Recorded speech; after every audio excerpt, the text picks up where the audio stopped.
Hello બાળકો, આજે આપણે વાર્ષિક પરીક્ષાનું જે વિકાસ પરીક્ષાલક્ષી એસાઇનમેન્ટ છે 2026નું એમાં પ્રકરણ નંબર 9 જે વિભાગ બીનું છે એનું આપણે સોલ્યુશન કરવાના છીએ. હવે એમાં પહેલામાં કહે છે, પહેલો પ્રશ્ન પૂછે છે કે ભાઈ PQ અને XY એ ઓ કેન્દ્રિત વર્તુળની જીવાઓ છે. જો ખૂણો POQ બરાબર 120 અંશ અને ખૂણો OXY બરાબર 30 અંશ હોય અને XY બરાબર 8 સેન્ટીમીટર હોય તો PQનું માપ શોધો.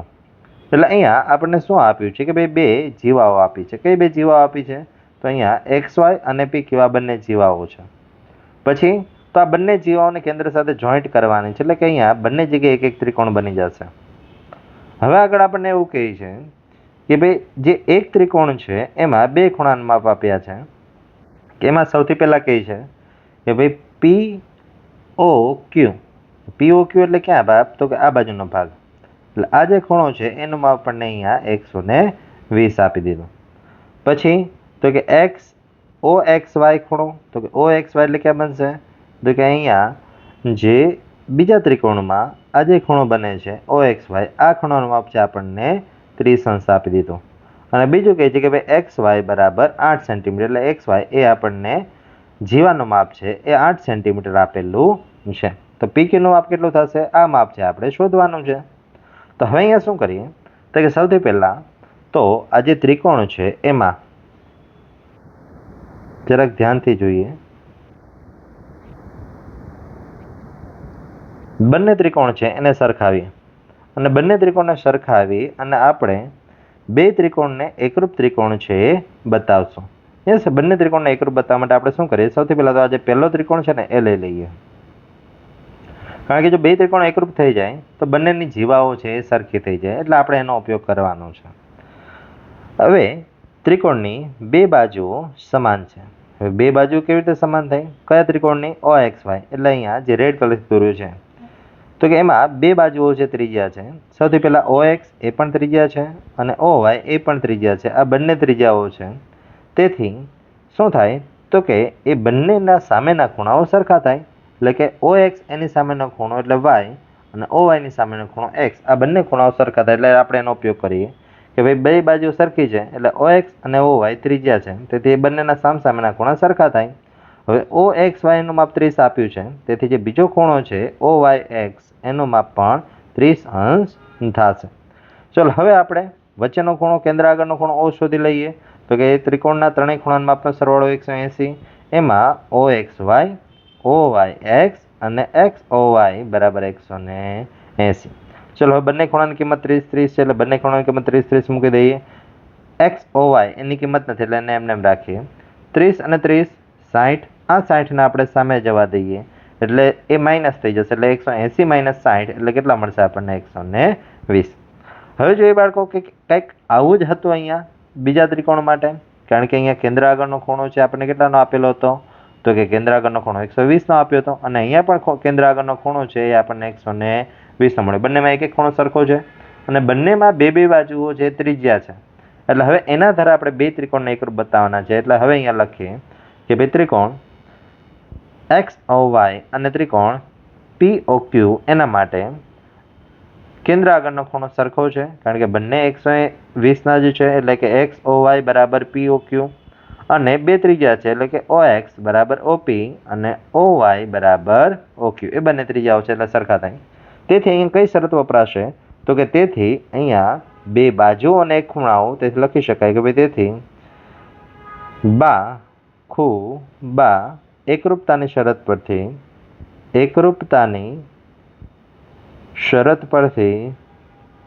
શું થશે? તો કે બંને ત્રિકોણો એકરૂપ થઈ જાય. એટલે કે XOY અને POQ એ બંને ત્રિકોણ એકરૂપ છે, તેથી એની અનુરૂપ બાજુઓ સરખી થાય. હવે અનુરૂપ બાજુ એટલે આપણે શોધવાની છે કઈ? તો કે આપણે શોધવાની છે PQ બાજુ. એટલે PQ નો અનુરૂપ કોણ છે? તો પહેલા છેલ્લા નંબર ઉપર અહીંયા XY છે, એટલે કે XY અને PQ આ બંનેના માપ સરખા થશે. XY નું માપ આપણને રકમમાં આપેલું છે 8, તેથી PQ નું માપ પણ કેટલું થશે? 8 સેન્ટીમીટર છે થશે. યસ, એટલે આવી રીતે છે અહીંયા દાખલો પૂર્ણ થયો. ચાલો હવે આગળ જોઈએ દાખલા નંબર 2 એની અંદર આપણને વાત કરે છે કે ભાઈ પી કેન્દ્રિત વર્તુળની ત્રિજ્યા 8.5 સેન્ટીમીટર છે અને એ બી તે વર્તુળનો વ્યાસ છે અને સી એ અર્ધવર્તુળ પરનું એક બિંદુ છે અને બીસીનું માપ છે જો 8 સેન્ટીમીટર હોય તો એસીનું માપ શોધો. હવે જોઈએ તો અહીંયા આપણને ત્રિજ્યા આપી દીધી છે 8.5. પછી એ બી એ વર્તુળનો વ્યાસ છે. વ્યાસ એટલે તો કે અહીંયા એક બિંદુથી લઈ અને બીજા બિંદુ સુધીનું અંતર અને એને જોડતી જીવા કે જે કેન્દ્રમાંથી પસાર થતી હોય, એટલે આ જે વ્યાસ છે એનું માપ આપણને આપેલું છે એ એ વ્યાસ છે એવું કીધું છે અને ત્રીજા 8.5 એટલે અહીંયા સુધીનું અંતર 8.5 છે.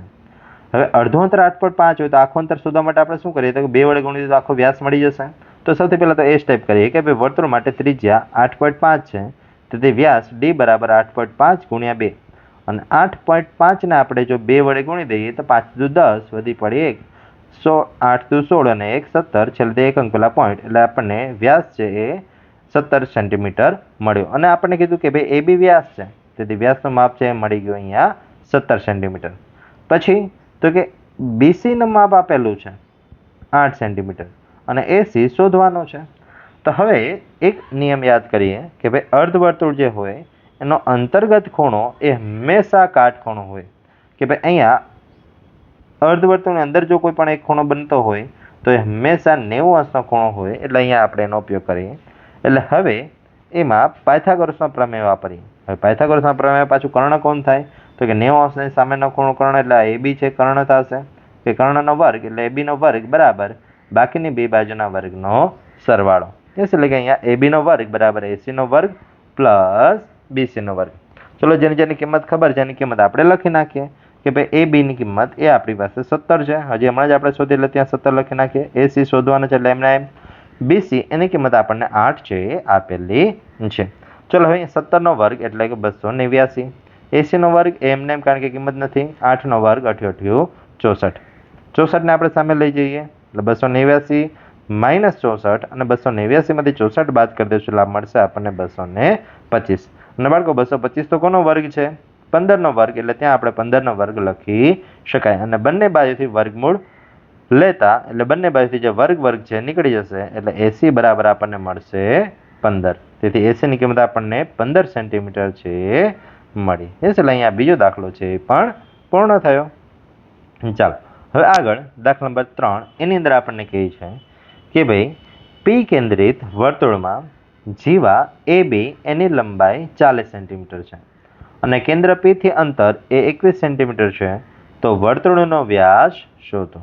તો એ વ્યાસ શોધવા માટે સૌથી પહેલાં તો અહીંયા વ્યાસ નહીં મળે એટલે સૌથી પહેલાં આપણે ત્રિજ્યા શોધી લઈશું. હવે ત્રિજ્યા મળી જાય અને ત્રિજ્યા ગુણ્યા 2 કરી દઈએ એટલે આપણને વ્યાસ છે એ મળી જશે. હવે જોઈએ કે ભાઈ અહીંયા આપણને રકમમાં શું કીધું છે તો કે એ બીનું માપ આપણને આપેલું છે 40 સેન્ટીમીટર. પછી કેન્દ્રથી લંબ અંતર આપણને આપેલું છે 21 સેન્ટીમીટર. યસ, તો હવે આ બે વસ્તુનો આપણે ઉપયોગ કરીએ કે ભાઈ ધારી લઈએ કે ભાઈ ધારો કે એ બી એ જીવા છે અને એમાં પી કેન્દ્રમાંથી એક લંબ આપણે દોર્યો છે પીક્યુ. હવે લંબ શું કરે તો કે જીવાને દુભાગે, બે સરખા ભાગ પાડે એટલે જીવાને દુભાગે છે. એટલે આખું જો એ બી જો 40 સેન્ટીમીટરનો હોય તો જે ડાબી બાજુનો જે ભાગ થયો એ થી ક્યુ એ અડધો થાય એટલે એ ક્યુ બરાબર એ બી ભાગ્યા 2 અને એ બીનું માપ 40 છે એટલે 40 ભાગ્યા 2 એટલે આપણને એ ક્યુ એ 20 સેન્ટીમીટર મળ્યા. હવે જો લંબ દોર્યો છે બાળકો એટલે હવે જરાક ધ્યાનથી જોયું તો અહીંયા આ એક ત્રિકોણ છે એ કાટકોણ ત્રિકોણ થઈ જાય. કયો ત્રિકોણ તો કંઈક અલગ કલરથી કરે એટલે વધારે ખ્યાલ આવશે. પી એ ક્યુ. યસ, એટલે કે અહીંયા પી ક્યુ એ આ જે ત્રિકોણ છે એ કાટકોણ ત્રિકોણ થઈ જશે. યસ, કારણ કે એમાં એક ખૂણો છે 90 અંશનો આવ્યો. યસ, એટલે કે પી ક્યુ એ બરાબરમાં ખૂણો ક્યુ બરાબર 90 અંશ છે. તેથી પાયથાગોરસના પ્રમેય પરથી પાયથાગોરસનો પ્રમેય હજી હમણાં જ આપણે આગળ યાદ કર્યો હતો કે શું હતો તો કે કર્ણનો વર્ગ બરાબર બાકીની બે બાજુના વર્ગનો સરવાળો. આમાં કર્ણ કોણ છે તો કે આ પી એ બાજુ છે એ કર્ણ છે એટલે હવે એના માટે લખીએ કે ભાઈ એપી નો વર્ગ બરાબર બાકી કઈ બાજુ હતી તો કે પીક્યુ નો વર્ગ પ્લસ એક્યુ નો વર્ગ. પીક્યુ નું માપ 21, એક્યુ નું માપ 20 એટલે બંને અહીંયા લખી નાખીએ કે ભાઈ 21 નો વર્ગ અને 20 નો વર્ગ. 21 નો વર્ગ એટલે 21 ગુણ્યા 21 એટલે આપણને મળશે 441 અને 20 નો વર્ગ એટલે 400. 441 અને 400 આ બંનેનો સરવાળો કરીએ એટલે આપણને મળશે 841 અને 841 કોનો વર્ગ છે તો એ 29નો વર્ગ છે. યસ, એટલે ત્યાં 29નો વર્ગ લખી શકાય. પછી આગળની જેમ જ બાળકો બંને બાજુ વર્ગમૂળ લઈ લઈએ, એટલે બે બાજુથી વર્ગ નીકળી જશે. એટલે અહીંયા જે એપી છે એનું માપ છે કેટલું મળ્યું? તો કે 29 સેન્ટીમીટર મળ્યું. અને એપી શું છે? તો કે એપી છે ને ત્રિજ્યા છે. જો ધ્યાનથી જો કે અહીંયા કેન્દ્રથી કોઈ એક વર્તુળના બિંદુ સુધીનું અંતર, એટલે આ ત્રિજ્યા થઈ. હવે વ્યાસ શોધવો હોય તો આને ડબલ કરી દેવું પડશે, એટલે એના ગુણ્યા 2 કરીએ. એટલે હવે અહીંયા આપણે લખીએ કે ભાઈ ત્રિજ્યા r બરાબર 29 સેન્ટીમીટર, તેથી વ્યાસ d બરાબર 2 ગુણ્યા 29, અને 2 ગુણ્યા 29 એટલે કેટલા થશે? તો કે 29 દુ 58 સેન્ટીમીટર છે થશે. એટલે આવી રીતે જે વ્યાસ છે એ આપણને 58 સેન્ટીમીટરનો મળ્યો. ચાલો હવે આગળ દાખલા નંબર 4 એની અંદર આપણે જોઈએ તો એમાં કહે છે કે ભાઈ આપેલ આકૃતિમાં એબીસી બરાબર 69 અને એસીબી બરાબર 31 અંશ છે, તો બીડીસી શોધો. યસ, એટલે આપણને અહીંયા બે ખૂણા આપેલા છે અને ત્રીજા ખૂણાનું માપ શોધવાનું કહે છે. જરાક આકૃતિમાં જોઈએ કયા બે ખૂણા આપ્યા છે? તો કે એબીસી એટલે આ બાજુનો ખૂણો આપેલો છે, પછી એસીબી એટલે જમણી બાજુનો ખૂણો આપેલો છે, અને એના આધારે બીડીસી એટલે આ બીજા ત્રિકોણનો જે ઉપરનો ખૂણો છે શોધવાનું કહે છે. હવે જરાક ધ્યાનથી જોઈએ બાળકો, આ બંને જે ખૂણા આપેલા છે બેને ભેગા કરી દે તો એક ત્રિકોણ બની ગયો. અને એમાં જો હું એ ખૂણો શોધી લઉં તો બંનેમાં જે એક જ તરફના જે ખૂણાઓ છે એ બંનેના માપ સરખા, એટલે જેટલું એ ખૂણાનું માપ હશે એટલું જ અહીંયા ડી ખૂણાનું માપ પણ થશે, કારણ કે એક જ વૃત્તખંડના ખૂણાઓ છે. એટલે હવે અહીંયા એ શોધવા માટે આપણે શું કરીએ તો કે બે ખૂણા આપેલા છે, ત્રીજો ખૂણો શોધવો છે, એટલે ત્રિકોણના ત્રણેય ખૂણાના માપનો સરવાળો 180 થાય એનો આપણે ઉપયોગ કરીએ કે ભાઈ ત્રિકોણ એબીસીમાં ત્રણેય ખૂણાના માપનો સરવાળો 180 થાય, એટલે ABC plus ACB plus ABC BAC બરાબર 180. જેની કિંમત ખબર છે મૂકી દઈએ તો કે બી આગળનો ખૂણો એ 69નો આપ્યો હતો, સી આગળનો ખૂણો 31નો છે, એટલે બંનેની કિંમત મૂકી દઈએ, અને બીએસીને આપણે એમને એમ રાખીએ. 69 અને 31 એટલે 100, અને 100 ને આપણે સામે લઈ જઈશું એટલે માઇનસ હશે, અને 180 માંથી આપણે 100 બાદ કરી દઈએ એટલે આપણને મળશે 80. એટલે આવી રીતે જે બીએસી ખૂણો છે આપણને 80 અંશનો મળ્યો. એટલે કે અહીંયા તેથી લખી શકાય કે ભાઈ એક જ વૃત્તખંડના ખૂણા છે એ સરખા હોય. અને આપણે હમણાં જ આકૃતિમાં આગળ જોયું હતું કે ભાઈ બીડીસી ખૂણો અને બીએસી ખૂણો એ બંને ઉપરની તરફના ખૂણાઓ છે, તેથી એ બંનેના માપ સરખા થશે, અને બીએસી હમણાં જ આપણને મળ્યો 80 અંશ, તેથી બીડીસી એનું માપ પણ 80 અંશ છે થશે. એટલે આવી રીતે છે આ ખૂણાનું માપ થયું. ચલો હવે દાખલા નંબર 5 એ આપણે જોઈ લઈએ કે ભાઈ દાખલા નંબર 5માં આપણને શું કહે છે. તો એમાં કંઈક ચક્રીય ચતુષ્કોણ વિશે વાત કરે છે કે ભાઈ ચક્રીય ચતુષ્કોણ PQRS છે, અને એમાં ખૂણો S માઇનસ ખૂણો Q બરાબર 80 અંશ છે. તો S અને Q આ બે ખૂણાઓ આપણે ગોતવાના છે. તો હવે બંને ખૂણાઓ ગોતવા માટે શું કરીએ કે ભાઈ ચક્રીય ચતુષ્કોણ છે એટલે એનો ઉપયોગ કરવાનો થાય. તો કે આ જે બે ખૂણા આપ્યા છે ને બાદબાકી, એ કયો છે? તો કે એક S છે અને બીજો Q છે. આ કંઈક સામસામેના ખૂણાઓ છે. ચક્રીય ચતુષ્કોણ માટે આપણે કંઈક નિયમ ભણ્યા હતા બાળકો, યાદ કરી કે ભાઈ સામસામેના ખૂણાઓ પૂરક હોય, એટલે કે અહીંયા S અને Q આ બંને ખૂણાઓ છે એ પૂરક છે, એટલે બેનો સરવાળો 180 થશે. એટલે એને આપણે સમીકરણ નંબર 1 આપીએ, અને જે રકમમાં આપેલું છે S માઇનસ Q બરાબર 80 એને આપણે સમીકરણ 2 આપી દઈએ કે ખૂણો S માઇનસ ખૂણો Q બરાબર 80, એને સમીકરણ નંબર 2 આપીએ. હવે સમીકરણ 1 અને 2 બેના ઉકેલવાના છે, એટલે બેનો સરવાળો કરી દઈએ. એટલે કે અહીંયા આપણને ખૂણો S પ્લસ ખૂણો Q બરાબર 180 અને ખૂણો S માઇનસ ખૂણો Q બરાબર 80. ચલો હવે તો કે S અહીંયા બે વખત થઈ ગયા, કારણ કે સરવાળો કરવાનો છે, એટલે 2 ખૂણો S અને એક વખત પ્લસ અને એક વખત માઇનસ, એટલે કે ખૂણો Q છે નીકળી જશે. 180 અને 80 બેનો સરવાળો કરશો એટલે આપણને 260 મળશે.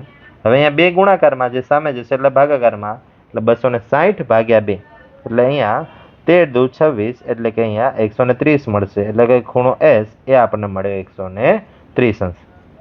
ચાલો હજી આપણે ખૂણો Q શોધવાનો છે, એટલે કે આ જે ખૂણો S ની જે કિંમત છે એ સમીકરણ નંબર 1 માં મૂકી દઈએ. સમીકરણ 1 શું હતું? તો કે ખૂણો S પ્લસ ખૂણો Q બરાબર 180. એટલે કે અહીંયા S ની કિંમત 130 અને સામે લઈ જઈએ, અને 180 માંથી 130 બાદ કરી દઈશું બાળકો, એટલે આપણને કેટલા મળશે?